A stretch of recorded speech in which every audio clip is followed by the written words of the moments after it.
ابن سلیمان: اے زود فراموش، یاد کرو وہ پہلا اندھیرا کہ جہاں آنکھ کھلنے سے پہلے تم تیرا کرتے تھے، تو وہاں کون تھا کہ جس نے تمہیں تھامے رکھا؟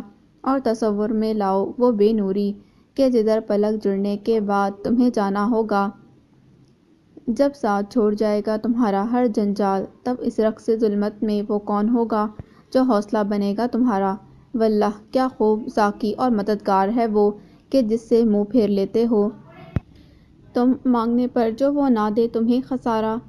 پھر بھی وہ اپنی رحمت سے تمہیں گھیرے رکھتا ہے، مگر تم سمجھتے ہی نہیں۔ جی تو پھر کر لی آپ نے اپنی کزن کی شادی اچھی طرح انجوائے؟ شادی کے ہنگامے سرد پڑتے ہی گوشہ عافیت اپنے معاملات کی جانب لوٹ گیا تھا، سو چارونا چار ورا بھی انتہا درجے کی کوفت اور بے دلی چہرے پر سجائے عیسیٰ کے سامنے آ بیٹھی۔ تب عیسیٰ الیگ سلیگ کے بعد ورا کے مومی ہاتھوں پر مہارت سے بنائے گئے سرخ سرخ گلبوٹوں کے مٹے مٹے سے نقوش دلچسپی سے دیکھ کر متبسم لہجے میں متغیر ہوا تھا۔ پتہ نہیں وہ کسی بھی قسم کے جذبے سے یکسر آری لہجے میں جواباً آہستگی سے بولی، انجوائے کی یا کیا کیا؟ کیوں بھئی؟ عیسیٰ نے واقعتاً حیران ہو کر اس کا چہرہ دیکھا۔ کہاں تو وہ اس قدر پرجوش تھی، اور اب کیا ہوا؟ کہیں کسی سے ڈانٹ مار تو نہیں پڑ گئی؟ نہیں تو؟ وہ نفی میں سر ہلا کر ہنوز مدھم سے لہجے میں بولی، کسی سے تو ڈانٹ نہیں پڑی۔ پھر کیا ہوا؟ وہ دراصل پوچھنا چاہتا تھا کہ یہ منہ کیوں لٹکا رکھا ہے، پر یہ جملہ اس کے نزدیک کچھ زیادہ ہی بے تکلف تھا، تو اس نے تبدیل کرتے ہوئے محض پھر کیا ہوا پر اکتفا کیا۔ کچھ بھی تو نہیں؟ وہ خواہ نظریں چرا کر بولی۔ پھر مان کچھ خیال آ جاتے؟ اس نے جانب مستفسرانہ نگاہوں سے دیکھ کر پوچھنے لگی۔ آپ کو بھی تو انوائٹ کیا تھا عباد بھائی نے شادی میں، آپ کیوں نہیں آئے؟ ارادہ تو تھا۔ وہ سینے پر ہاتھ باندھے صوفے کی پشت سے کمر لگا کر بیٹھتا ہوا آمادگی سے بتانے لگا، پر اسی روز اچانک طبیعت کچھ ناساز ہو گئی، سو اس لیے نہیں آ سکا۔ بہرحال آپ کی کزن کی شادی میرے شریک ہوئے بغیر بھی تو بفضل تعالیٰ ہو گئی۔ اللہ انہیں اپنے گھر میں شاد و آباد رکھے۔ اور اب آپ بھی ہر طرف سے دھیان ہٹا کر صرف اور صرف اپنی پڑھائی پر توجہ دیجیے۔ وہ اپنی بات مکمل کر کے خاموش ہو گیا، پر اپنے تئیں اسے ہمتاً گوش ہونے کا تاثر دیتی ورا کا متواتر اس بات میں ہلتا سر۔ اللہ انہیں اپنے گھر میں شاد و آباد رکھے۔ اور اب آپ بھی ہر طرف سے دھیان ہٹا کر صرف اور صرف اپنی پڑھائی پر توجہ دیجیے۔ وہ اپنی بات مکمل کر کے خاموش ہو گیا، پر اپنے تئیں اسے ہمتاً گوش ہونے کا تاثر دیتی ورا کا متواتر اس بات میں ہلتا سر۔ اب بھی نہ رکا تو عیسیٰ کو کچھ عجیب سا احساس ہوا۔ تقریر ختم ہوئی۔ وہ اس کی غائب دماغی کو بد تہذیبی پر محمول کرتے ہوئے سخت لہجے میں بولا، اب آپ بھی اپنے سر کو آرام دے دیجیے اور نکالیے کتابیں۔ کتابیں؟ وہ یکلخت چونک کر ناسمجھی سے عیسیٰ کے چہرے پر پھیلی برہمی دیکھے گئی۔ جی کتابیں، بکس، یہ اس طرح کی ہوتی ہیں۔ وہ میز پر ایک جانب رکھی مہروں کے حساب کی کتاب اٹھا کر اسے بطور خاص دکھاتے ہوئے شرمندہ کرنے والے لہجے میں بولا، کیا 4-5 روز میں یہ بھی بھول گئیں؟ نہیں، وہ بھولی تو نہیں تھی، مگر یہ تھا کہ جب دھیان کا پنچھی اڑان بھر کر اس طلسم ہوشربا کی سی آن بان اور شان کے حامل شہزادے کے شیش محل کے جھروکے میں جا بیٹھا تو اس سمے وہ گویا اپنا آپ تک فراموش کر جاتی تھی۔ یاد رہتا تھا تو فقط اتنا کہ وہ اس کا منظر ہے، ہاں اس شہر میں کوئی ہے جو اس کی آواز سننے کے لیے بے چین ہے، اسے پوری جان اور دل سے پکارنے کو بے تاب ہے، اور وہ بزدل چند ہندسوں کو ملانے کی ہمت ہی مجتمع نہیں کر پا رہی تھی۔ کیا بات ہے ورا؟ وہ خلاف عادت اسے کوئی جواب دینے کی بجائے سر جھکا کر گمسم سی بیٹھی رہی۔ تبھی اس مرتبہ عیسیٰ قدرے تشویش سے بولا، سب خیریت ہے؟ طبیعت تو ٹھیک ہے نا آپ کی؟ جی سر، اس نے بے اختیاری کسی کیفیت سے نکلتے ہوئے دھیرے سے کہا، بس سر میں آج بہت درد ہے۔ It's okay. عیسیٰ اس کا اترا چہرہ دیکھ رہا تھا، سو بآسانی اس کی بات پر یقین کرتے اس بار نرمی سے بولا، آج آپ جا کر آرام کیجیے، ہم کل انشاءاللہ پراپر پڑھائی شروع کر دیں گے، کیونکہ آپ کے امتحانات میں بس تھوڑے ہی دن رہ گئے ہیں۔ ہاں ٹھیک ہی تو کہا تھا اس نے کہ بہت تھوڑے ہی دن تو رہ گئے تھے، بہت تھوڑے۔ برا مت مانیے گا، مگر آپ کے گھر والے اتنے عجیب کیوں ہیں؟ وہ 2 دن سے بخار میں پھنک رہا تھا، کوئی پرسان حال تھا، نہ ہمدرد، نہ دم ساز اور نہ رفیق۔ ایسے میں یادوں کا دم غنیمت تھا، اب چاہے وہ خوشگوار ہوتی یا فرح، کوئی ناخواندہ سی بیوقوف خاتون تو تھی نہیں جو اپنی ہر ذرائی سن کر فوراً ہی بنا سوچے سمجھے کوئی رد عمل ظاہر کرتے ہوئے گھر میں فساد کھڑا کر دیتی۔ سو اس وقت تو وہاں سے چپ چاپ لوٹ آئی تھی، مگر کسی نہ کسی طریقے سے تو میاں تک بات پہنچانی ہی تھی۔ سو اگلی شام وہ جب شوہر نامدار کے ساتھ میکے جا رہی تھیں، تب راستے میں بڑے احتیاط سے گفتگو کا آغاز کرتے ہوئے بولی، کیوں بھئی کیا ہوا؟ بھورے رنگ کی معیاری ڈریس پینٹ اور ہلکی نیلی دھاری دار شرٹ میں ملبوس شاکر سبک رفتاری سے گاڑی چلاتے ہوئے انگوری رنگ کے خوشنما جوڑے میں سجی سنوری گود میں گپلو سے نوفل کو لیے بیٹھی اپنی زوجہ محترمہ کی جانب دیکھ کر خوشگواریت سے مگر ذرا کی ذرا چونکتے ہوئے بولے، ہوا تو کچھ نہیں، بس یوں ہی۔ وہ لہجے کو سرسری بنا کر بولی، میں نے نوٹ کیا ہے کہ عامر گھر کے معاملات میں غیر ضروری طور پر مداخلت کرتا ہے۔ طاہر ہے تو وہ جب دیکھو بڑی بہنوں کے ساتھ ہنسی مذاق میں مشغول رہتا ہے۔ عیسیٰ کو الگ امی نے چھوٹا بالو بنا رکھا ہے، حالانکہ پڑھائی میں وہ کتنا ڈفر ہوتا جا رہا ہے، مگر خیر ہو سکتا ہے یہ آپ کے نزدیک ایسی کوئی قابل اعتراض بات نہ ہو۔ دراصل ہمارے گھر کا ماحول ذرا مختلف ہے نا۔ نہیں تم ٹھیک کہہ رہی ہو، اپنے اونچے عہدوں پر فائز سسرال والوں سے مرعوب شاکر کھسیا کر بولے، مگر سمجھ میں نہیں آتا کہ کیا کروں۔ آپ کیا کر سکتے ہیں؟ وہ بن کر بولی، ماشاءاللہ وہ سارے اب خود بہت سمجھدار ہیں۔ ہاں مگر چلو میں امی سے بات کروں گا۔ مزاج کی ساری خوشگواریت کی جگہ اب تفکر نے لے لی۔ ایک میرے سسرال کا ماحول ہے اور ایک ہمارا۔ عامر گھر کے معاملات میں غیر ضروری دخل کیوں دیتا ہے؟ آپ اسے روکیے۔ شائیں شائیں کی پرہیبت آواز سے اس کی پلکیں واہ ہوئیں تو اسے احساس ہوا وہ نہ جانے کب بہت بار کی پڑی ہوئی راجہ گدھ ایک بار پھر پڑھتے پڑھتے نیند کی پرسکون وادی میں اتر گیا تھا۔ بخار میں افاقہ تھا، مگر نکہت بدستور موجود تھی۔ تبھی تو آلود خنک ہوا کے تیز جھکڑ اسے کپکپانے پر مجبور کر رہے تھے۔ چنانچہ وہ اپنی تمام تر ہمت مجتمع کر کے اٹھا اور کھڑکی کے پٹ اچھی طرح بند کر کے پردے برابر کرتا ہوا واپس اپنے بستر پر آ بیٹھا۔ کمرے کے باہر سے آتی کھنکتی پیالیوں کی آوازیں واضح کر رہی تھیں کہ وہاں چائے کا دور چل رہا ہے، مگر وہاں سے اندر کسی نے آنا نہیں تھا اور باہر اس نے جانا نہیں۔ سو وہ چائے کی شدید طلب کو دباتا ایک نئے منظر میں کھونے لگا، ہر چند کہ یہ منظر خوش کن تو نہ تھا، مگر وہی بات کہ وہاں ایک ایسا چہرہ تو موجود تھا نا جو وجہ تسکین راحت جاں تھا۔ کیا ہوا نے؟ گلابی پھولوں والی جامن سوتی ساڑی لپیٹے بیٹھی فیروزہ، جو اپنے سچے زیورات کا ڈھیر بستر پر پھیلائے ان کا جائزہ لینے میں مصروف تھیں کہ کسے اجلانے کی ضرورت ہے اور کسے نہیں، ابھی ابھی آ کر ساتھ بیٹھے شاکر کی ناراض آواز پر سر اٹھا کر ناسمجھی سے انہیں دیکھ کر پریشانی سے پوچھنے لگی، کچھ کہہ دیا کیا کلہ دراز تم کو؟ مجھ سے تو کچھ نہیں کہا، وہ سنجیدگی سے بولے، پر کیا میں اس کی حرکتوں کا گواہ نہیں؟ اور وہ طاہر، وہ الگ تمیز تہذیب سب بھول کر جب دیکھو تغنغمی اور شانی کے ساتھ بیٹھا کہکے لگا رہا ہوتا ہے۔ وہ شاکی لہجے میں ناپسندیدگی سے بولتے چلے گئے، اے بابو، عامر کی حد تک تو چلو ان کی ناراضگی جائز تھی، پر اب وہ جب طاہر پر آئے تو فیروزہ نے بڑی حیرت سے ان کا تنا ہوا چہرہ دیکھا۔ وہ بہنوں کے ساتھ اگر ہنستا بولتا ہے تو یہ کوئی عیب کی بات نہیں، اور عیسیٰ جو دن بدن پڑھائی میں نکھٹو ہوتا چلا جا رہا ہے، آپ کے نزدیک یقیناً یہ بھی کوئی عیب کی بات نہیں ہوگی۔ وہ پہلو بدل کر طنز آمیزی سے بولے تو فیروزہ اس بات میں سر ہلا کر برملا کہہ اٹھی، بری بات ہے تو تم سمجھائے دو اس کو پاس بٹھا کر، آخر کو بڑے بھائی ہو بابو کے، اس کے باپ برابر بڑا بھائی ضرور ہوں، پر اب میری اپنی بھی ایک پرسنل لائف ہے۔ وہ خفا سے ہو کر بولے، اور یہاں تو آوے کا آوا ہی بگڑا ہوا ہے، ایسے میں کیا اور کس کس کو سمجھاؤں؟ وہ اپنی بات مکمل کرتے ہوئے سر جھٹک کر یوں اٹھ کھڑے ہوئے گویا فیروزہ سے اس موضوع پر مزید گفتگو وقت کا ضیاع تصور کر رہے ہوں، اور اپنے عقب میں فیروزہ کو متحیر اور متفکر چھوڑ کر لاؤنج میں نکلے تو دیکھا عامر فون پر بڑے خوشگوار انداز مگر مدھم آواز میں کسی سے محو گفتگو تھا۔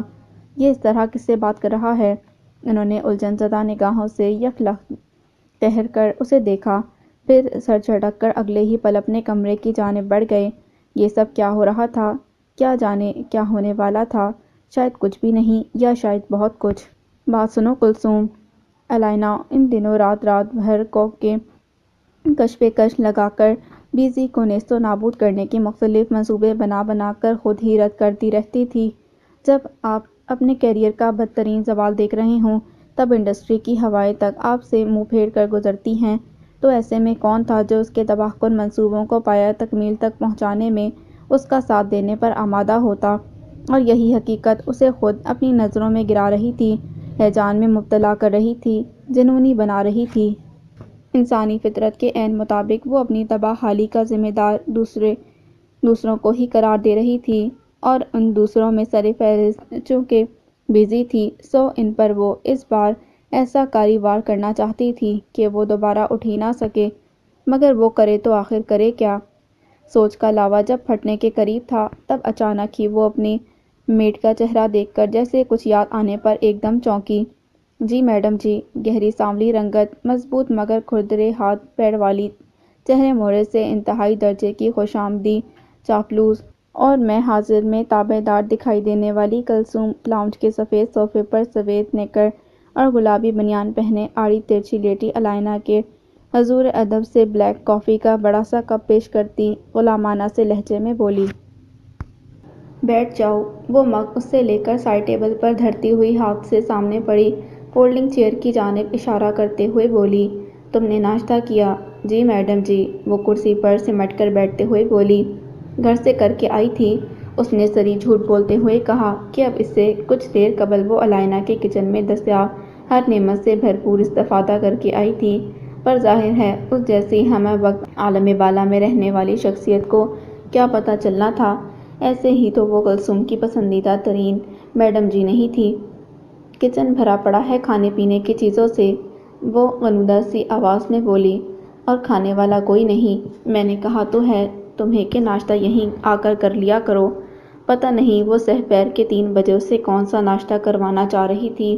کلثوم نے دل ہی دل میں ٹھٹا لگا کر سوچا، پھر مصمم سی صورت بنا کر بولی، جی میڈم جی، اب بھوک لگے گی تو کھا لوں گی۔ اس نے کلثوم کے فرمانبردار جواب پر اس بات میں سر ہلاتے ہوئے کڑوی گسیلی کافی کا گھونٹ بھرنے کے بعد اس کی جانب دیکھا۔ شاید کچھ دن پہلے تم نے مجھ سے ایک جاننے والی کا ذکر کیا تھا۔ اسے ٹھیک طرح سے یاد نہیں آ رہا تھا کہ دراصل کلثوم نے کہا کیا تھا، اسی لیے وہ جیسے ذہن پر بہت زور ڈالتے ہوئے بولی، کس جاننے والی کا میڈم جی؟ کلثوم آنکھیں چھوٹی کر کے یاد کرنے کی کوشش کرتے ہوئے بولی، آئی ڈونٹ نو، وہ ایک دم درستی سے بولی، پر تم نے بتایا تھا کہ تمہاری کوئی جاننے والی اس ایکسیڈنٹ کر کے بھاگ جانے والی باجی کے ہاں کام کرتی ہے۔ اوہ اچھا، جی میڈم جی، وہ تاجو تھی۔ یاد آنے پر کلثوم جوش و خروش سے بولی، تھی کا مطلب؟ وہ جو سوچ کے گھوڑے نہ جانے کہاں کہاں تک دوڑا چکی تھی، اس لفظ تھی پر ڈوب جانے والے دل کو بمشکل سنبھال کر بولی، جی میڈم، وہ میری جاننے والی نہیں، چاچے کی لڑکی تھی، پچھلے مہینے اپنے جواری خصم کا 8واں بچہ پیدا کرتے کرتے مر گئی۔ کلثوم دکھی سے لہجے میں بتائی گئی، اور الائنا کو ایسا محسوس ہوا جیسے تاجو کے ساتھ ساتھ اس کی آخری امید بھی بے موت مر گئی ہو۔ تبھی اس نے بے اختیار اپنا سر دونوں ہاتھوں سے تھام لیا تھا۔ میڈم جی، آپ اتنی دکھی نہ ہوں۔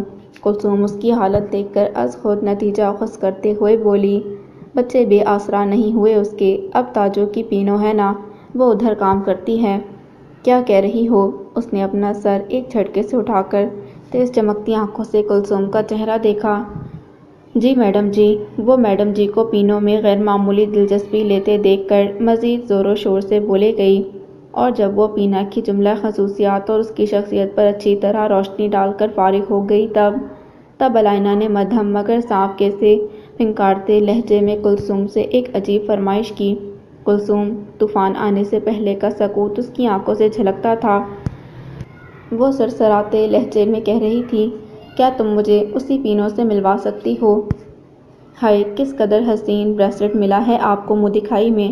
اب سے کچھ دیر قبل برہان نئے اور گھر کے پہلے داماد ہونے کے ناطے ملنے والے بھرپور پروٹوکول کے ساتھ شام کی پرتکلف چائے سے لطف اندوز ہو کر لوٹ گئے تھے، پر اینا ابھی یہیں تھی۔ دراصل وہ چوتھی کی دعوت سے 2-3 روز قبل اپنی تھکان اتارنے کی غرض سے میکے رہنے چلی آئی تھی۔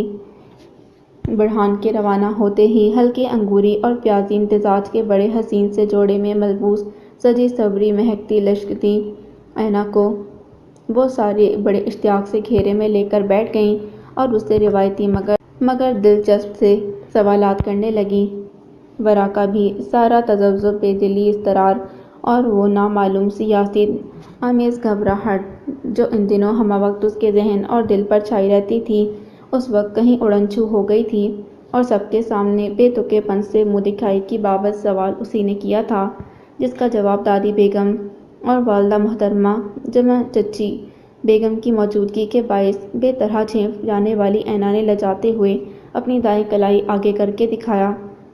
آنکھیں تو خیر ان سب کی ہی خیرہ ہو گئی تھیں اس کی سڈول کلائی میں سجے بیش قیمت بریسلیٹ کو دیکھ کر، مگر یہ جو بے ساختگی سے ہائے نکالی گئی تھی ورا نے۔ ارے ہائے نہیں، شریفہ حسب معمول بلبلا کر بولی، کسی کی نعمت کو دیکھ کر ماشاءاللہ کہتے ہیں۔ ماشاءاللہ، وہ جو بڑے شوق سے اینا کے ہاتھ پر جھکی بریسلیٹ دیکھ رہی تھی، شریفہ کی بات پر چونک کر ایک دم پیچھے ہٹی۔ لیجیے کہہ دیا، ویسے میں کوئی نظر تو نہیں لگا رہی تھی۔ اسے واقعتاً ناگوار گزرا تھا ان کا لب و لہجہ۔ خدا نخواستہ، شریفہ کی جوابی گولہ باری سے بیشتر لیاقت بیگم ورا کی جانب دیکھ کر نرم مگر ناصحانہ لہجے میں بولی، بہو بیگم کے کہنے کا یہ مطلب تو نہیں، تمہیں سلیقے طریقے کی بات سکھانا تمہارے بڑوں کا فرض ہے، سیکھ لو گی تو اس میں تمہاری ہی بھلائی ہے، مگر بڑوں کو ہر وقت ایک میرے ہی لہجے کی فکر کیوں رہتی ہے؟ لیاقت بیگم کو ہمیشہ کی طرح دوسروں کا طرفدار دیکھ کر وہ بے اختیار طیش آمیز رنجیدگی سے بولی، میں بھی یہی سوچتا ہوں۔ ورا کے طنزیہ فکرے کو اپنی عقل کے مطابق کوئی من پسند معنی پہناتا مہرو انتہا درجے کی دلگیری سے ایک دم بولا تھا، جسے دیکھو اس ورا کے لیے فکر مند رہتا ہے، میں بھی تو گوشۂ عافیت ہی میں رہتا ہوں، کسی کو میرا خیال کیوں نہیں آتا؟ آتا ہے میرے بھائی، رجا فضا میں در آنے والی نامحسوس سی تلخی زائل کرنے کی غرض سے مہرو کے نروٹھے پن کے سبب ضرورت سے زیادہ پھول جانے والے بھولے بھالے سے چہرے کی جانب دیکھ کر شریر سے لہجے میں بولی، بالکل آتا ہے، مگر جو کچھ کرنا ہے وہ تو تمہیں خود ہی کرنا ہوگا۔ مجھے کیا کرنا ہے؟ وہ ہونک پن سے پوچھنے لگا۔ ورزش، رجا بظاہر پوری گمبھیرتا سے اس کی ہمدرد بنتے ہوئے بولی، اتنے موٹے ہو چکے ہو، دیکھو کسی روز پھٹ پٹا ہی نہ جانا۔ آئے ہائے، اللہ نہ کرے بچی۔ باقی سب تو بے اختیار مسکرا اٹھے تھے، پر لیاقت بیگم بے انتہا خفگی سے رجا کو ٹوکتے ہوئے بولی، یہ کیسی اول فول منہ سے نکال رہی ہو؟ بس ذرا سا صحت مند ہے میرا مہرو، کوئی موٹا تو نہیں، اس گھر میں صرف آپ ہی ہیں جو مجھے سمجھتی ہیں، وہ بھرائی ہوئی آواز میں کہتا لیاقت بیگم کے گھٹنے سے لگ کر بیٹھ گیا۔ دیکھ لیں، میری تو اپنی ذاتی ماں جی، اوروں کے ساتھ مل کر میرا مذاق اڑاتی ہیں۔ سب کے ہنسنے کا غم ایک طرف، اسے عارفہ کی مسکراہٹ نے شدید صدمہ پہنچایا تھا۔ لو خواہ مخواہ، عارفہ نے صورت سے پھیلے لب سکیڑتے ہوئے کہا، کوئی مذاق نہیں اڑا رہا تمہارا۔ ذرا سی بات پر اس طرح جذباتی مت ہو جایا کرو۔ اینا بچوں رہنے آئی ہیں؟ مہرو عارفہ سے ڈانٹ کھا کر لیاقت بیگم کی پچکار پر ان کے دائیں گھٹنے پر سر رکھ کر نیم دراز ہو گیا تھا، تب واصلہ اپنی اینک کے شیشے دوپٹے کے پلو سے رگڑتی ہوئی بولی، کیوں نہ کہیں پکنک پر چلیں؟ نہیں، ابھی نہیں، اینا نے اس دوران ہاتھ میں پکڑے فون پر مسلسل موصول ہونے والے برہان کے رومانوی پیغامات مسکراتی آنکھوں سے دیکھتے ہوئے کہا۔ واصلہ کی بات پر فی الوقت فون ایک جانب دھر کر نزاکت سے بولی، کیوں نہیں؟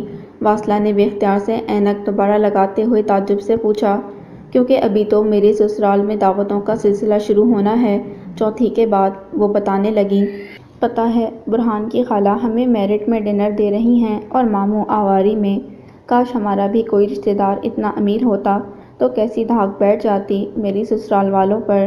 آپ کے بھی تو خالہ ماموں بہت امیر ہیں، رجا اسے امید کا دامن تھماتی ہوئی بولی، ہو سکتا ہے وہ بلا لیں آپ کو کسی بڑے ہوٹل میں، بلا ہی نہ لیں، مفتہ جو کہیں باہر سے ابھی آ کر عادت کے مطابق بنا ہاتھ منہ دھوئے ان کے درمیان آ بیٹھا تھا، بے اختیار کہہ گیا، امیر کا تو پتہ نہیں، پر اتنا ضرور جانتا ہوں کہ دل کے بڑے غریب ہیں، تجھے تو بس اللہ موقع دے میرے گھر والوں کی برائیاں کرنے کا۔ شریفہ بڑی بے بسی سے دانت پیس کر اس ناحلف کو دیکھ کر غرائی تھی، وہ ان کی لتاڑ پر برا ماننے کی بجائے مسکرا دیا، اور عین اسی وقت اطلاعی گھنٹی نے کسی کی آمد کا اعلان کیا تھا۔ میں تو ابھی باہر سے آیا ہوں، وہ صوفے پر جلدی سے مزید پھیل کر بیٹھتا ہوا بولا۔ جاؤ یار مہرو، تم جا کر دیکھ لو کہ کون ہے۔ تب مہرو نے برے برے منہ بناتے بمشکل تمام لیاقت بیگم کے گھٹنے سے اپنا سر اٹھایا اور گویا اپنا 12 من کے وجود کو گھسیٹتا ہوا باہر چل دیا۔ وہ جو آپ کے ہیرو جیسے دوست ہیں نا؟ چند ثانیے کے بعد وہ واپس اندر آ کر اعلانیہ انداز سے گویا ہوا۔ سہراب باہر، وہ آئے ہیں۔ سہراب مفتہ تعجب سے اٹھ کھڑا ہوا، جبکہ ورا کا یہ اطلاع پا کر اوپر کا سانس اوپر اور نیچے کا نیچے رہ گیا تھا۔ رکو، کہاں چلیں؟ عامر اس وقت باورچی خانے میں کھڑا پانی پی رہا تھا کہ جب اس نے فون کی پہلی ہی گھنٹی سن کر دال بگارتی شانی کو ایک دم فون کی سند بڑھتے دیکھ کر بے طرح جھڑکا۔ ہوا اب ہولے ہولے کھڑکی کے بند شیشوں پر دستک دے رہی تھی، پر اسے سنائی ہی نہ دیا کہ سماعت اس وقت گھر کے فون کی مخصوص بیل کے علاوہ اور کچھ سننے پر آمادہ نہ تھی، جبکہ پیش نگاہ تھا وہ منظر جو اس گھرانے کی بدقسمتی کی شروعات ثابت ہونے والا تھا۔ اور جہاں شانی عامر کو گڑبڑاتے ہوئے جواباً کہہ رہی تھی، فون اٹھانے جا رہی ہوں۔ کیوں؟ وہ تیوری پر بل ڈال کر مشکوک لہجے میں بولا۔ کسی کا فون آنا ہے کیا؟ نہیں تو۔ عامر کے استفسار پر پریشانی سے ہاتھ پیر ٹھنڈے پڑ گئے۔ تو پھر جاؤ، جا کر اپنا کام کرو۔ وہ شانی کو بے طرح لتاڑ کر خود دیوار گیر گھڑی پر نظر ڈالتا ہوا فون کے نزدیک جم کر بیٹھ گیا۔ جوں ہی گھڑی نے دوپہر کے 2:30 بجنے کا اعلان کیا، اس نے لپک کر فوراً چونگا اٹھایا اور ایک نمبر پر 2-4 بیل دے کر اسے واپس رکھ دیا، اور اس کے ٹھیک 1 منٹ بعد فون کی گھنٹی دوبارہ بج اٹھی۔ ہیلو ہما! وہ برقِ رفتاری سے چونگا کان سے لگا کر تصدیق کرنے والے لہجے میں بولا۔ ہما نہیں، رینا، دوسری جانب سے کھنکدار آواز میں کہا گیا۔ چاہے تو آپ اس سے بات کر لیں۔ کون رینا؟ وہ نا پہچانتے ہوئے بولا۔ ہما کی بہن رینا، اور کون؟ کھلکھلا کر معلومات میں اضافہ کیا گیا۔ مگر مجھے تو ہما ہی سے بات کرنی ہے، وہ بولا۔ کیوں، رینا کی آواز پر کیا برائی ہے؟ اٹھلا کر پوچھا گیا۔ جب میں نے آواز سنی ہی نہیں تب میں کیا بتا سکتا ہوں؟ اتنی دیر سے سن تو رہے ہیں، ناز بھرے لہجے میں بتایا۔ میں تو تمہاری آواز سن رہا ہوں۔ وہ اس بار نہ جانے کیوں مسکرا دیا۔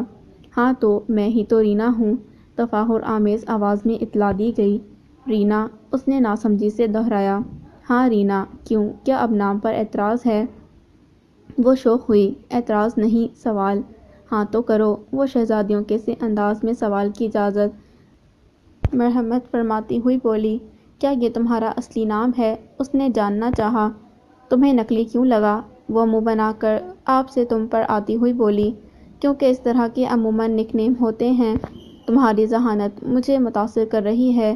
صرف ذہانت ہی نہیں، میری شخصیت بھی باکمال ہے۔ اسے اب اس سے بات کرنے میں لطف آ رہا تھا۔ اوہ ہو، وہ چھیڑخانی کے سے انداز میں بولی۔ اب یہ تو تمہیں دیکھ کر ہی پتہ چلے گا۔ دیکھوں گی کیسے؟ اس نے از حد دلچسپی سے پوچھا، اپنی حسین نیلگوں آنکھوں سے۔ اور کیسے؟ جواب چاروں شانے چت کر دینے والا۔ اس نے چونک کر پوچھا، یعنی تمہاری آنکھیں نیلی ہیں؟ ہاں ہاں ہیں تو، وہ پرغرور لہجے میں بولی۔ پھر تو تم بہت خوبصورت ہوگی۔ 90% ایشیائی سوچ کے عین مطابق اس کے نزدیک بھی معیار حسن یہی تھا۔ سو شدید متاثر لہجے میں بولا۔ ہاں کہتے تو ہیں، وہ اترائی۔ اچھا سنو، یہ ہما آ گئی، لو اس سے بات کرو۔ اب ہما آ جاتی یا شما، اس کا ذہن تو نیلی آنکھوں میں ہی اٹک گیا تھا۔ ہماری روایت ہے کہ جسے ایک بار بہن کہتے پھر اسے بہنوں والا پورا مان بھی دیتے ہیں۔ مفتہ نے سہراب سے اپنی آمد کی بابت یہی کہا تھا کہ وہ شریفہ سے ملاقات کرنے آیا ہے۔ اب اس پر مفتہ کو بھلا کیا اعتراض ہو سکتا تھا؟ سو وہ اسے لینے اندر چلا آیا۔ یوں اس وقت سہراب گوشہ یافیت کے مہمان خانے میں موجود تھا۔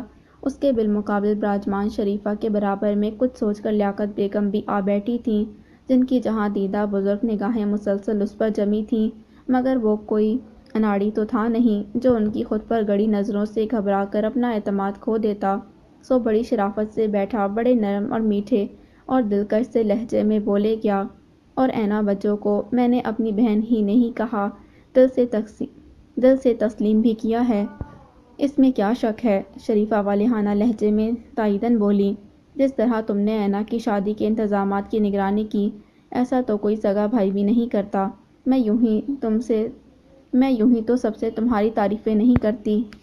اس میں تعریف کی کیا بات ہے؟ وہ مصنوعی انکساری سے بولا۔ آپ تو شرمندہ کر رہی ہیں آنٹی۔ شرمندہ بعد میں ہو جانا میرے دوست، مفتاح اپنے ازلی غیر سنجیدہ انداز میں بولا۔ پہلے چائے پی لو، ٹھنڈی ہو جائے گی۔ ہاں چائے، مفتاح کے کہنے پر وہ میز پر لگی چائے کی جانب فی الفور متوجہ ہو گیا۔ تب لیاقت بیگم نے سنجیدگی سے پہلا سوال کیا۔ اکیلے رہتے ہو؟ والدین کہاں ہوتے ہیں تمہارے؟ ڈیڈی نے اپنا بزنس UK شفٹ کر لیا ہے۔ وہ بڑے انداز سے چائے کا گھونٹ بھرنے کے بعد رسان سے بتانے لگا۔ اس لیے وہ وہیں ہوتے ہیں۔ مورے یعنی میری ماما 6 مہینے یہاں اور 6 مہینے وہاں۔ تم وہاں کیوں نہیں چلے جاتے؟ لیاقت بیگم کے لہجے میں فطری سی کھوج تھی۔ اس بار سہراب نے براہ راست ان کی آنکھوں میں دیکھا۔ زمین جائیداد کے کچھ معاملات ہیں۔ اسے اب ان کے سوالات سے الجھن محسوس ہو رہی تھی، تاہم خود پر قابو رکھتے ہوئے ہنوز متعین لہجے میں بولا، وہ حل ہونے کا منتظر ہوں۔ اس کے بعد دیکھیں، شاید میں بھی نیو یارک شفٹ ہو جاؤں۔ دراصل مجھے UK سے زیادہ US پسند ہے۔ ہاں ہاں وہیں چلے جانا، شریفہ دبے دبے پرجوش لہجے میں بولی۔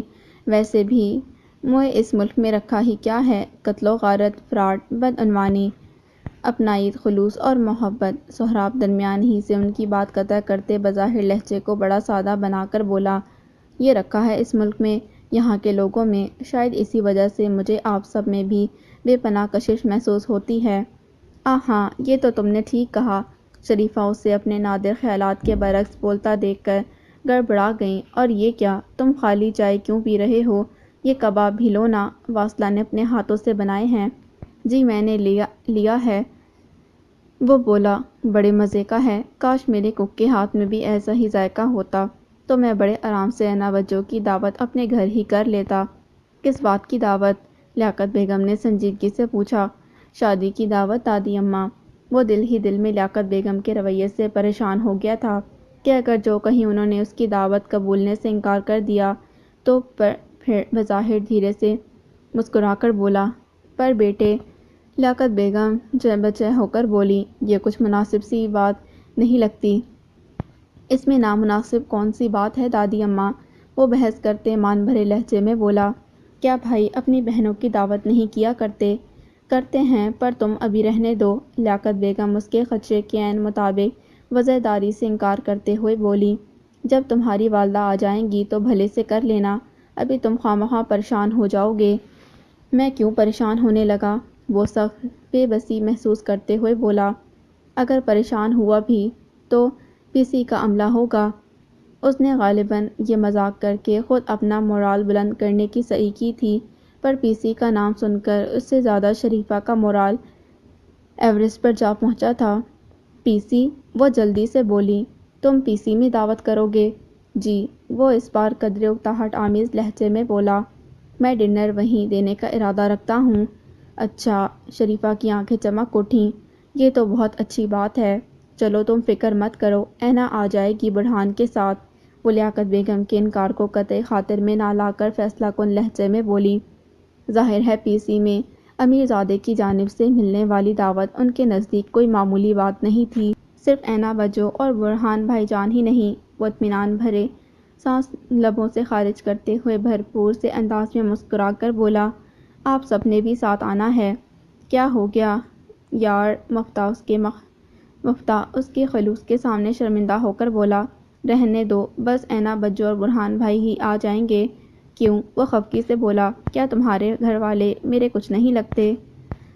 ہما آج جلدی سو گئی اور میں بور ہو رہی ہوں، اس لیے آج تمہیں مجھ سے بات کرنا ہوگی۔ رات کے پچھلے پہر فون کی دوسری جانب سے دھونس بھرے لہجے میں فرمائش کی گئی تو وہ بے اختیار ہنس دیا، اور اس کے اس منظر میں دبے دبے سے اس کہکہے کی آواز پر خود کو کچی نیند سے بیدار ہوتے دیکھا۔ یوں تو وہ فیروزہ کے کمرے میں نیچے فرش پر بستر بچھا کر سویا کرتا تھا، پر ان دنوں باجی رہنے آئی ہوئی تھیں، سو وہ عامر طاہر کے مشترکہ کمرے میں سونے لگا تھا، اور آج سے قبل نہیں جانتا تھا کہ طاہر اب آدھی رات کو اپنا تکیہ اور چادر اٹھا کر منہ میں بے بسی سے بڑبڑاتا ڈرائنگ روم میں جا کر کیوں سو جاتا ہے، پر آج جب اس کی آنکھ کھلی تو ہاں تو کرو بات، عامر مسرت سے کھل کر بولا، میں تو خود یہی سوچ رہا تھا کہ اس دن کے بعد تم کہاں غائب ہو گئی؟ یعنی اس دن کے بعد سے تم میرے ہی بارے میں سوچتے رہے؟ سچ کہوں یا جھوٹ؟ جھوٹ کہہ دو۔ وہ کل کر کے ہنسی۔ اتنی زور سے ہنس رہی ہو تمہارے گھر میں کسی نے سن لیا تو؟ وہ خود لڑکا ہو کر یہاں اپنے کمرے میں ٹیلی فون ایکسٹینشن پر گھر بھر سے چھپ چھپ کر سرگوشی نما آواز میں اپنے تئیں پوری احتیاط سے گفتگو کر رہا تھا، اور وہ تھی کہ فکر مت کرو، سب اپنے اپنے شغل میلے میں مصروف ہیں۔ وہ بے پرواہی سے بولی، کوئی نہیں سنے گا۔ شغل میلے میں؟ اس نے تعجب سے پوچھا، تو کیا تمہارے گھر والے اس وقت جاگ رہے ہیں؟ ہاں، وہ مزے سے بولی، سب اس وقت VCR پر شرابی دیکھ رہے تھے۔ کیوں، کیا صبح کسی کو کام دھندے پر نہیں جانا؟ وہ نہ چاہتے ہوئے بھی حیرت سے پوچھ بیٹھا۔ کیوں نہیں جانا؟ وہ تنک کر بولی، کیا ہم لوگ تمہیں بیکار لگتے ہیں؟ میں نے یہ تو نہیں کہا۔ وہ جلدی سے وضاحتی لہجے میں بولا، تمہیں اگر برا لگا ہو تو سوری۔ ہاں اب ٹھیک ہے، وہ ایک ادا سے بولی۔ یاد رکھنا میں اپنے خاندان کی عزت کے حوالے سے بہت حساس ہوں۔ یہ تو بہت اچھی بات ہے۔ اسے جان کر واقعی اچھا لگا تھا، اسی لیے اس کے ذہن میں یہ سوال آیا ہی نہیں کہ کیا جنہیں اپنے خاندان کی عزت و ناموس اور اپنے نسوانی وقار کی فکر ہو، وہ رانگ نمبر پر بن جانے اپنی بہن کے دوست سے یوں رات گئے بے باکی سے گفتگو کیا کرتی ہیں۔ کیا ہوا، چپ کیوں ہو گئے؟ کوئی بات کرو نا۔ چند ثانیہ خاموش رہ کر وہ بولی تھی، ہاں وہ دراصل میں یہ سوچنے لگا کہ جب تمہارے سارے گھر والے فلم دیکھ رہے ہیں تو تم مجھ سے باتیں کیوں کر رہی ہو؟ کیونکہ مجھے امیتابھ بچن پسند نہیں۔ پھر کون پسند ہے؟ وہ اس کی ذہانت پر مسکراتے ہوئے بولا۔ اسی سوالن جوابن میں پوری رات بیت گئی اور انہیں پتہ ہی نہیں چلا، اور پتہ تو خیر انہیں یہ بھی نہ چل سکا تھا کہ آج ان کے ساتھ ساتھ کوئی اور بھی جاگا تھا، جو بے آرام تو بہت ہوا مگر اس نے اپنی جگہ نہیں چھوڑی تھی۔ بچے، تم نے اتنے خلوص اور اپنائیت سے دعوت دی تھی تو ہم کیسے نہ آتے؟ ہمیشہ کی طرح لیاقت بیگم کے انکار کو اہمیت دینے کی بجائے شریفہ نے اپنی منمانی کو ترجیح دیتے ہوئے سہراب کی دعوت قبول کر لی تھی۔ یوں تو ان کے پاس 5 اسٹار میں ملنے والی اس دعوت کے حق میں لیاقت بیگم کو دینے کے لیے 101 دلائل موجود تھے۔ نہ بھی ہوتے تب بھی انہیں اپنے کرنے سے کون روک سکتا تھا؟ اور پھر بظاہر یہ کوئی ایسی معیوب بات بھی نہیں تھی جو گھر بھر ان کی مخالفت میں کمر بستہ ہو جاتا۔ اب ہوا یہ کہ لیاقت بیگم نے تو ظاہر ہے اس دعوت میں شریک ہونے سے صاف انکار کر دیا تھا۔ ان کے علاوہ شریف احمد، عارف احمد، عارفہ، عباد اور ارسم، ان کے پاس بھی انکار کی اپنی اپنی معقول وجوہات تھیں۔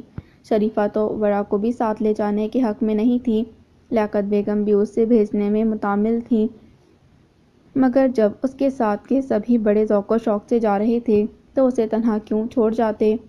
کیوں وہ سارے اس وقت بھی سیٹ کے پرتعش اور پرشکوہ ڈائننگ ہال میں پہلے ہی سے مخصوص کروائی گئی نشستوں پر براجمان، اب تک نہ پہنچنے والے مہمان خصوصی کا انتظار کرتے ہوئے خاصے خوشگوار ماحول میں ہلکی پھلکی گفتگو کر رہے تھے؟ تبھی سہراب کی کسی بات پر گہرے نیلے ٹراؤزرز اور گھٹنوں سے اوپر شرٹ میں ملبوس چنا ہوا دوپٹہ ایک طرف ڈالے اپنی ذات میں پوری ماڈرن بنی بیٹھی شریفہ جواباً بڑے شائع سے لہجے میں بولی تھیں، سچی بات ہے کہ تمہاری محبت، وفا داری اور خلوص نے ہمیں مکروس کر دیا ہے، تو اب یہ قرض کیسے ادا ہوگا؟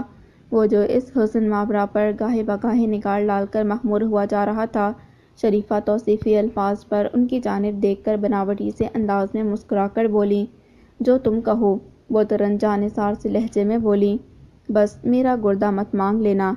اعلیٰ پائے کے حسن مزاح کا مظاہرہ کر کے انہوں نے خود ہی ٹھٹا لگایا تو جہاں مفتاح نے بے چارگی سے والدہ ماجدہ کو دیکھا وہیں سہراب حقیقتاً ہنس پڑا۔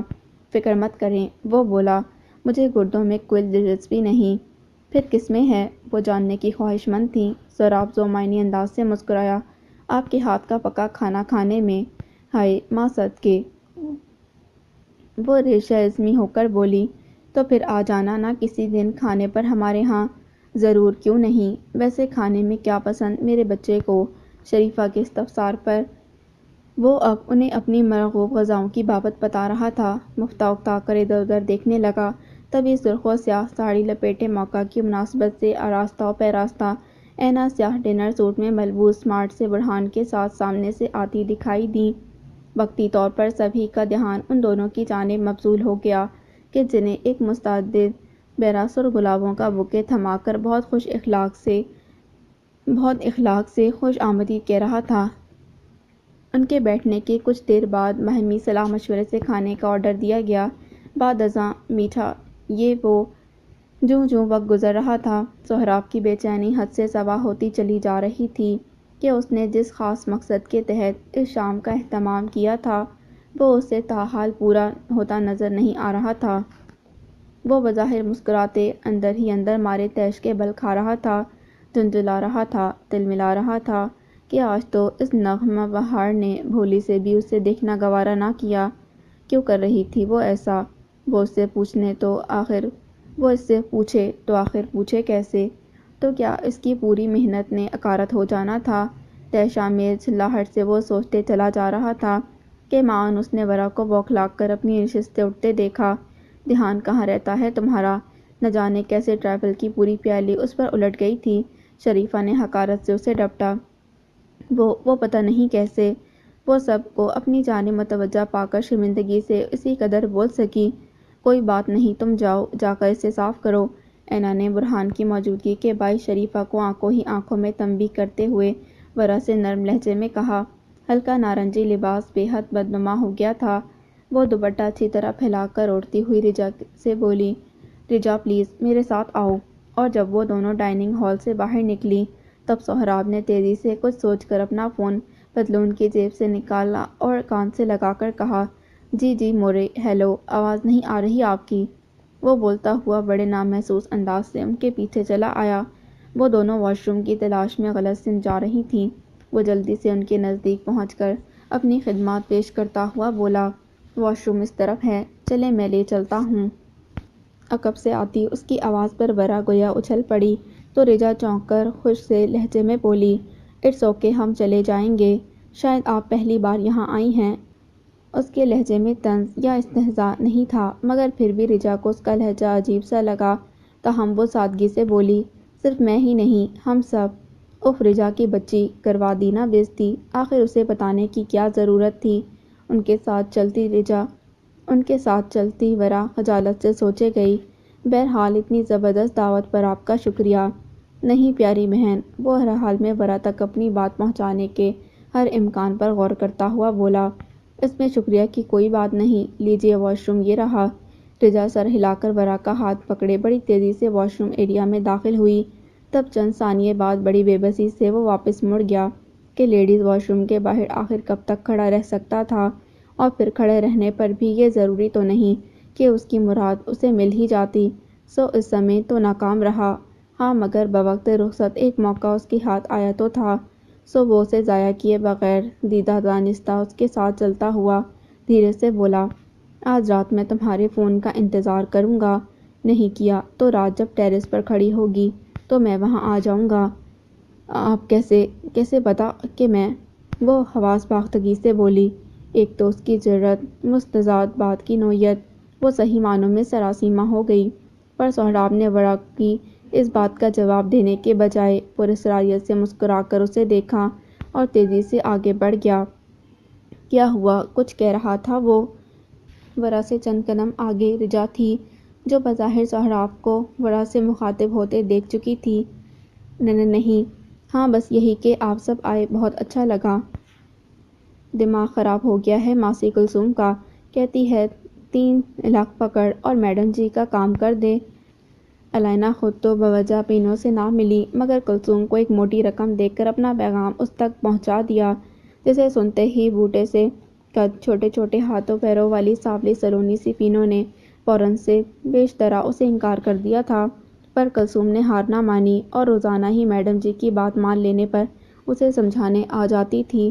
ظاہر ہے الینا کی دی گئی ترغیب اس قدر پرکشش تھی کہ وہ پیچھے کیسے ہٹ سکتی تھی، پر پینوں اسے ابھی بھی 16 کا سن لگا تھا، پر سستے سرمے سے سجی چھوٹی چھوٹی مگر پرکشش آنکھوں میں محبت کے روپ پہلے خواب شیدے نے ابھی سے سجا دیے تھے۔ 20-21 برس کا لمبا تڑنگا بالوں سے بھرے جفاکش ہاتھ پیروں والا شیدہ اس کی طرح کچی بستی کا رہائشی تھا، پیشے سے راج مزدور تھا جسے کبھی کام ملتا کبھی نہیں، غصہ بھلے سے اس کا خالی سہی، پر محبت کی اس کے پاس فراوانی تھی۔ وہ پینوں کو واقعی اپنا کر اس مشقت بھری بے رنگ زندگی سے کہیں دور لے جانا چاہتا تھا، مگر خالی ہولی چاہنے سے کیا ہوتا ہے؟ ایسی کوئی صورت پیدا ہوتی دور دور تک نظر نہیں آتی تھی، اور اب جو اس نے یہ بات بتائی تو 3 لاکھ وہ بستی کے سامنے واقع کالونی کے اجڑے ہوئے باغ میں مٹیالے پتوں والے سفیدے کے درخت کے نیچے پینوں کے برابر میں بیٹھا ہڑبڑا کر سیدھا ہوا، بے یقینی سے آنکھیں پھاڑ کر بولا۔ ہاں، پینو برہمی سے بولی، کہتی ہے اپنا کام کروانے کو مری جا رہی ہے اس کی میڈم جی۔ ہاں تو حامی بھر لے، رقم بڑھا کر بھی دینے کو تیار ہے۔ کرنا کیا ہے؟ شیدہ پرسوچ لہجے میں بولا۔ اس نے منہ بنا کر بتایا تو وہ کھل اٹھا۔ بس، وہ چہک کر بولا، اتنا معمولی سا کام معمولی ہوتا تو کیا اس کی اتنی بڑی رقم دیتی وہ؟ اس نے عقل کی بات کی، پر دیکھ پینو، بات سمجھ۔ وہ گمبھیرتا سے اسے سمجھاتا ہوا بولا، ایسا موقع ہمیں قسمت بار بار نہیں دے گی۔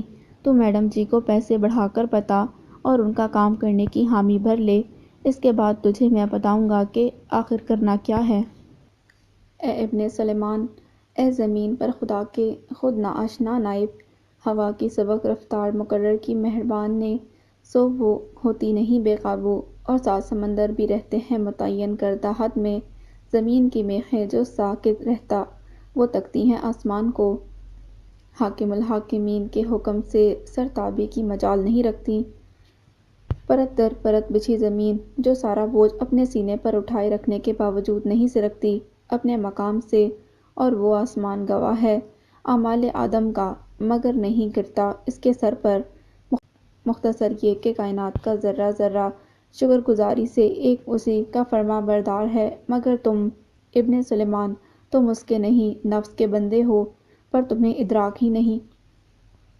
بہت جتاتے ہو چاہ ہم سے، کرو گے کیسے نباہ ہم سے؟ اے دل، اے دل، حبس، گھٹن، گرمی یا کچھ اور، نہ جانے کس احساس کے تحت بمشکل تمام اس پر مہربان ہونے والی نیند لوٹ کر جا چکی تھی، سو وہ ملگجے سے شرٹ اور پاجامے میں ملبوس تھا، اٹھ بیٹھا اور وقت دیکھنے کی غرض سے دیوار گیر گھڑی کی جانب نگاہ کی، اور پھر بے اختیار زخمی سے انداز سے مسکرا دیا کہ اس کے کمرے کی یہ ہرما نصیب گھڑی بھی خود اس کی زندگی کی مانند نہ جانے کب سے ایک ہی مقام پر پڑی ہوئی تھی، اور خدا جانے کب تک اسے یہیں پڑے رہنا تھا۔ یہ خیال اس درجہ اذیت رساں تھا کہ وہ بے اختیار بستر سے اتر کر کمرے میں بے قرار بگولے کی مانند یہاں سے وہاں جکڑانے لگا۔ تبھی اچانک، بالکل اچانک، یہ منظر موزائیک کے فرش پر ابھرا تھا، سو اس کے اٹھتے قدم جہاں کے تہاں ٹھہر گئے۔ اے بابو، گا ہی رہے ہو تو کوئی صحرا گاؤ نے، آج تمرے چھوٹے بھائی جان کا شادی ہے۔ ہرے بارڈ والی ہلکی زرد ساڑی میں ملبوس، اپنے بستر پر بیٹھی فیروزہ سامنے کھلے چمڑے کے جہازی سائز بیگ میں ظاہر کی ہونے والی بیگم کے لیے جامع کلاتھ سے خریدے گئے زرد برق بیش قیمت ملبوسات نغمی سے رکھواتی ہیں، فرط نمبسات سے کھنکتے لہجے میں سامنے صوفے پر بڑے شوخ موڈ میں براجمان گنگناتے ہوئے عابد کو مخاطب کر کے بولی، دراصل ظاہر کا رشتہ 2-3 ماہ قبل سید صاحب نے وہیں ڈھاکہ میں اپنے ہی واقف کار کے ایک توسط سے انہی کے خاندان میں طے کر دیا تھا کہ جب ظاہر نے پاکستان آنا ہی نہیں تو اس کی شادی بھی وہیں ہونی چاہیے۔ فیروزہ کو سید صاحب کی فہم و فراست پر پورا بھروسہ تھا، سو انہیں اس فیصلے پر کیا اعتراض ہوتا، بلکہ سبھی بہت خوش اور پرجوش تھے۔ کل شام کا جہاز تھا اور اس وقت سامان وغیرہ باندھنے کا سلسلہ جاری تھا۔ ہاں تو شادی کون سا یہاں ہو رہی ہے؟ عامر لپک کر بولا، جا رہی ہیں نا اب ڈھاکہ، جی بھر کر وہیں گا لیجیے گا چھوٹے بھائی کا سہرا۔ وہ تو ہم گا ہی لیں گے، فیروزہ طے شدہ فیروزی لباس نغمی کو تھماتی ہوئی بولی، پر تم یہاں خواہ بیٹھے بیٹھے کیا کرو گے؟ تم بھی ساتھ چلو نے بابو۔ ایسے کیسے چلوں؟ عامر پہلے ذرا کی ذرا گڑبڑایا، پھر سنبھل کر جھنجھلا کر بولا، عیسیٰ کے پیپرز ہیں، اسے یہاں اکیلا تو نہیں چھوڑا جا سکتا۔ اکیلا کاہے چھوڑنے لگے ہم؟ فیروزہ معصومیت سے بولی، بات کر لیے تھے تمری منچلی امی سے، وہ بخوشی ٹھہرا لیتی ہمرے بابو کو اپنے ہاں، 1 مہینے ہی کی تو بات تھی، امتحان کے بعد یہ وہیں ڈھاکہ آ جائے گا نے۔ ہاں تو اب ہم ساتھ آ جائیں؟ عامر ایسے لہجے میں بولا گویا اسے اس موضوع پر بات کرنا ناگوار گزر رہا ہو۔ ویسے بھی جب اپنا گھر موجود ہے تب انسان خواہ کیوں کسی کا احسان مند ہو؟ اے بابو، فیروزہ سنجیدگی سے بولی، احسان کی کیا بات ہے؟ نے آخر کو تیرے چاچا کا گھر ہے، جب میں عیسیٰ کے لیے بخوشی یہ قربانی دینے کو تیار ہوں تب آپ کو کیا مسئلہ ہے؟ وہ انتہائی بد تہذیبی سے بولا تھا۔ بیگ میں کپڑے ترتیب سے رکھتی نغمی نے ذرا کی ذرا ٹھہر کر بڑی گہری نگاہوں سے اس کے نافہم سے تاثرات سے سجے چہرے کی جانب دیکھا۔ ویسے تم سے کہا کس نے ہے اتنی بڑی قربانی دینے کو؟ وہ خود کو کہنے سے باز نہ رکھ سکی۔ کہا نہیں ہے تو کیا میں خود بھی خیال نہ رکھوں؟ خلاف مزاج وہ مدھم ہو کر بولا۔ نغمی سر جھٹک کر دوبارہ بیگ کی جانب متوجہ ہو گئی۔ تب فیروزہ نصیحت آمیز لہجے میں بولی، اب رکھ رہے ہو تو پوری طرح خیال رکھنا بابو کا، یہ نہ ہو کہ فلموں گانوں میں ہی لگے رہو، سارا وقت فون ہی سے نہ چپکے رہنا، وقت پر کھانا دے دینا بابو کو۔ دے دوں گا، وہ منہ بنا کر جان چھڑانے والے لہجے میں بولا۔ کوئی اور وقت ہوتا تو وہ عیسیٰ کی کام چوری کے ضمن میں فیروزہ سے اچھی خاصی بحث کر ڈالتا، مگر اس سمے مصلحت کے تقاضے کو ملحوظ رکھنا ناگزیر تھا، اور اس کے یہی بدلے بدلے سے انداز سادہ لطف فیروزہ تو خیر کیا محسوس کرتی، مگر نغمی کو اچھی طرح دکھائی دے رہے تھے۔ پر وہ ایسا برتاؤ کر کیوں رہا تھا؟ ظاہر ہے وہ سمجھنے سے قاصر تھی۔ ڈانٹ ڈپٹ مت کرتے رہنا بابو سے، فیروزہ کی نصیحتیں جاری تھیں، اور نہ ہی اس پر بلا ضرورت رعب جمانا۔ اچھا، وہ ضد کرتے ہوئے بیزاری سے بولا کہ اسے تحمل سے ان کے جانے کا انتظار کرنا تھا، اور کسی کی آمد کا بھی۔ میرے رشک کے قمر، تو نے پہلی نظر جو نظر سے ملائی مزہ آ گیا۔ سارا دن سہراب کی دھمکی یا جو بھی اس نے کہا تھا وہ الفاظ ورا کے ذہن میں گونج گونج کر اسے ہراساں کرتے رہے تھے کہ اس کے تیور بتاتے تھے کہ وہ اپنے قول پر عمل پیرا ہونے میں ذرا بھی متعامل نہ ہوگا، اسی لیے وہ گھبرا رہی تھی، مگر حقیقت تو یہ تھی کہ اس کے متعلق لاکھ کشمکش کا شکار سہی، مگر وہ جو کرے تو کیا کرے؟ کا لمحہ تھا، وہ گزر چکا تھا، اور اب کر جانے کی باری تھی۔ چنانچہ وہ کچھ سوچ کر اپنی کتابوں میں فون چھپائے رجا اور واصلہ سے یکسوئی سے پڑھائی کا بہانہ بنا کر عشاء کے کمرے میں چلی آئی تھی۔ کتابیں بستر پر دھرنے کے بعد اس نے جلدی سے دروازہ مقفل کیا اور لرزتے ٹھنڈے پڑتے ہاتھوں میں فون لے کر اٹھ بیٹھی کہ یکدم پوری قوت سے تھرا اٹھا۔ وہ جو پہلے ہی غائب دماغی سے بیٹھی تھی، خوفزدگی سے یوں چونکی کہ فون ہاتھ سے چھوٹ کر بستر پر جا گرا، تاہم اس نے یک لحظہ توقف کے بعد خود پر قابو پاتے ہوئے دوبارہ فون اٹھایا، اور اس بار نسبتاً معتدل سے انداز سے وہ نمبر جو ابھی چمک کر معدوم ہوا تھا ملا لیا۔ زہے نصیب! دوسری جانب پوری بیل جانے کا انتظار کیے بغیر گویا لمحے کے ہزارویں حصے میں فون اٹھا لیا گیا تھا۔ کیا میں اپنی خوش بختی پر نازا ہو جاؤں کہ جسے خوباں نے یاد کیا ہے؟ جی، ظاہر ہے جو کچھ بھی اس نے کہا وہ ورا کے سر کہیں بہت اوپر سے گزر گیا تھا، تاہم وہ پھنسی پھنسی آواز میں بولی، جب پہلی بار میں نے تمہیں دیکھا تو مجھے یہی گمان گزرا تھا کہ جیسے کوئی اجلی سی پری پرستان سے راستہ بھول کر ادھر آ گئی ہو۔ جی، یہ کوئی ایسی مشکل بات نہیں تھی جو وہ سمجھ نہ پاتی، سو ایک کیف آگہی سی سنسنی اس کے وجود میں سرتاپا دوڑ گئی۔ تمہارے دراز گیسوں کی چمک نے میری آنکھیں چندیا دی تھیں۔ وہ تو یوں شروع ہوا تھا گویا برسوں سے یہ سب سنانے کو بے قرار بیٹھا ہو۔ قاتل نگاہ نے دل کا وہ حال کیا کہ نہ پوچھو، اور وہ تمہاری بھپلی رہنوں سی چال اور صبح کے اجالوں سے سفید چہرے پر پریوں جیسی معصومیت، کیا کبھی تمہیں کسی نے بتایا کہ تم جیتی جاگتی قیامت ہو؟ جی، بتایا تھا۔ پتہ نہیں پرہیزت انجانے جذبوں سے لبریز لہجے میں وہ کیا کچھ کہے چلے جا رہا تھا۔ مجوبیت سے اس کے ٹھنڈے پڑے وجود پر ریشہ طاری ہو گیا، اور منہ سے بے اختیار نکلا بھی تو یہ بتایا تھا۔ وہ جو سراپا سے محمول ہو کر پور ہر کلام تھا کہ اس کے اس بات پر بڑے بھرپور انداز سے چونکا، ہم سے پہلے کس نے تمہیں یہ سب بتایا ہے ماہرو؟ ایسا لگتا تھا جیسے وہ بارود کے ڈھیر میں تبدیل ہو گیا ہو، اور ورا کے اس جملے نے اسے دیا سلائی دکھا دی ہو۔ ماہرو! ورا منہ بنا کر بولی، میرا نام ماہرو واہرو نہیں ہے، بیزی ہے، بتایا تھا نا میں نے آپ کو، اور میں نے بھی تمہیں بتا دیا تھا کہ تمہارا نام تمہارے حسن سے میل نہیں کھاتا۔ وہ سوال گندم جواب چنا پر بھنا کر بولا، اسی لیے میرا دل جو چاہے گا میں تمہیں وہی کہوں گا۔ اس کا استحقاق آمیز لہجہ کچھ ایسا تھا کہ پل بھر کو ورا بالکل خاموش ہو گئی۔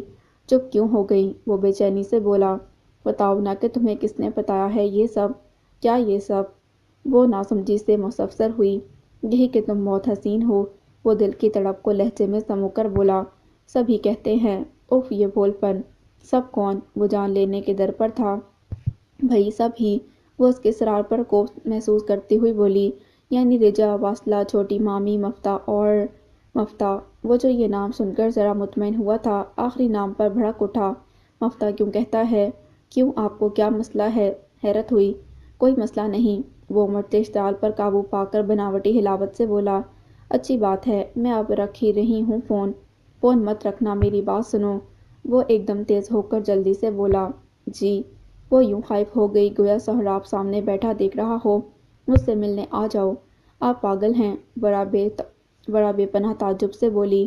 بھلا بتاؤ، پہلی پہلی گفتگو میں ایسی فرمائش کوئی کرتا ہے؟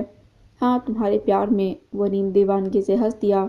ہاں، ورا اس سمے واقعتاً ناواقف تھی کہ پہلی بار کی گفتگو میں ایسی فرمائش کون کیا کرتا ہے۔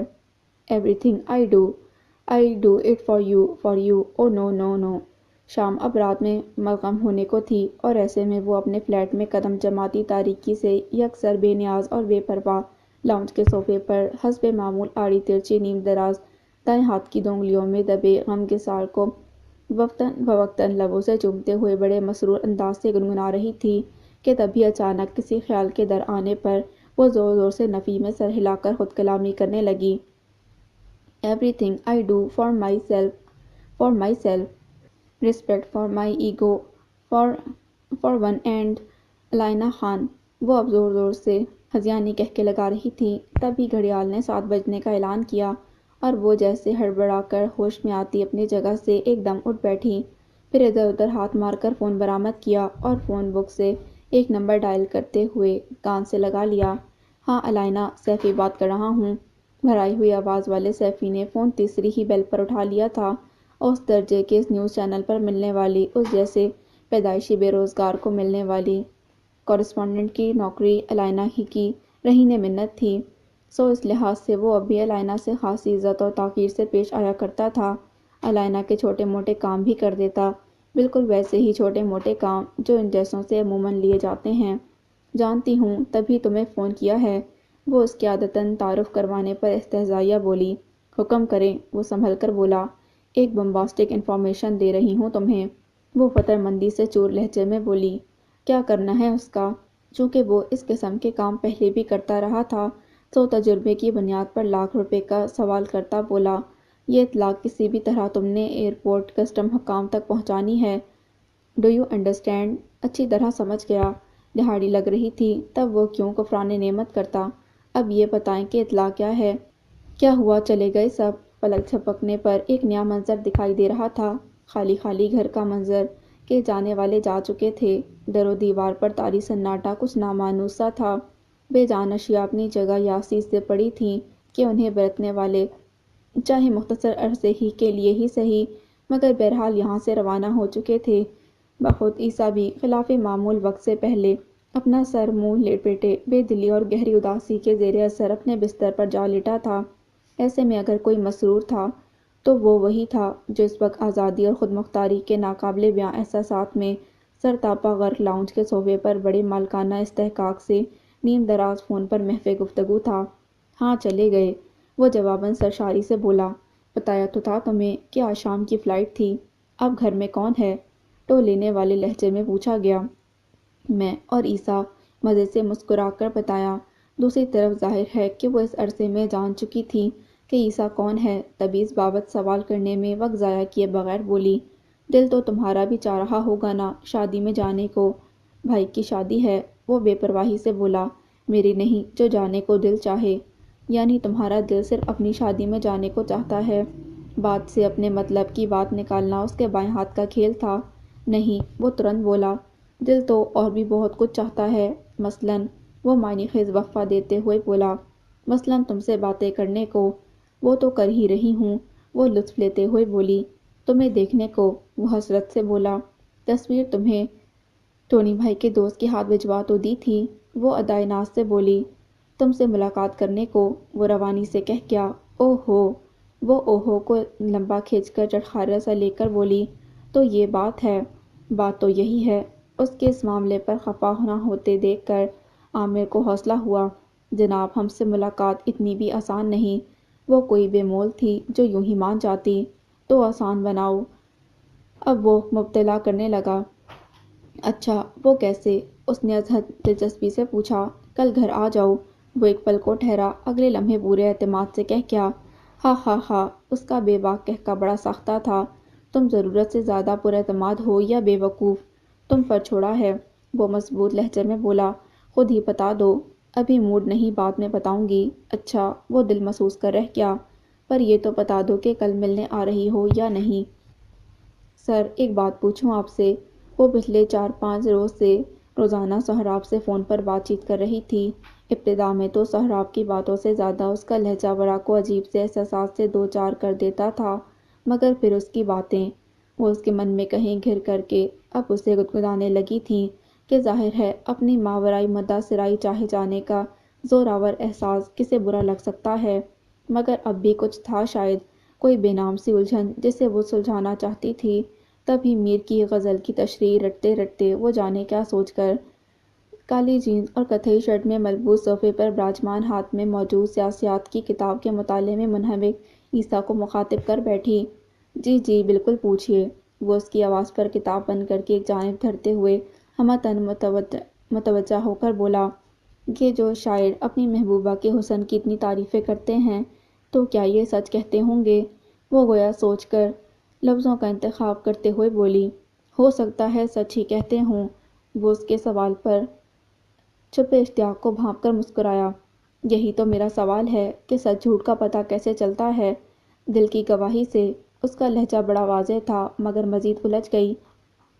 اور وہ کیسے لی جاتی ہے؟ وہ بے چارگی سے پوچھنے لگی۔ لی ہی نہیں جا سکتی، وہ گہرے لہجے میں بولا، یہ تو بس دل خود ہی بتا دیتا ہے۔ نہیں نا، وہ منہ بسور کر بولی، مجھے نہیں بتانا۔ کیا نہیں بتانا؟ اس نے اس بار بغور ورا کا چہرہ دیکھا۔ دل سے کس بات کی گواہی درکار ہے تمہیں؟ کسی بھی بات کی نہیں۔ وہ عیسیٰ کی ذہین آنکھوں کو خود پر براجمان دیکھ کر گڑبڑائی، کچھ بھی تو نہیں، میں تو بس یوں ہی۔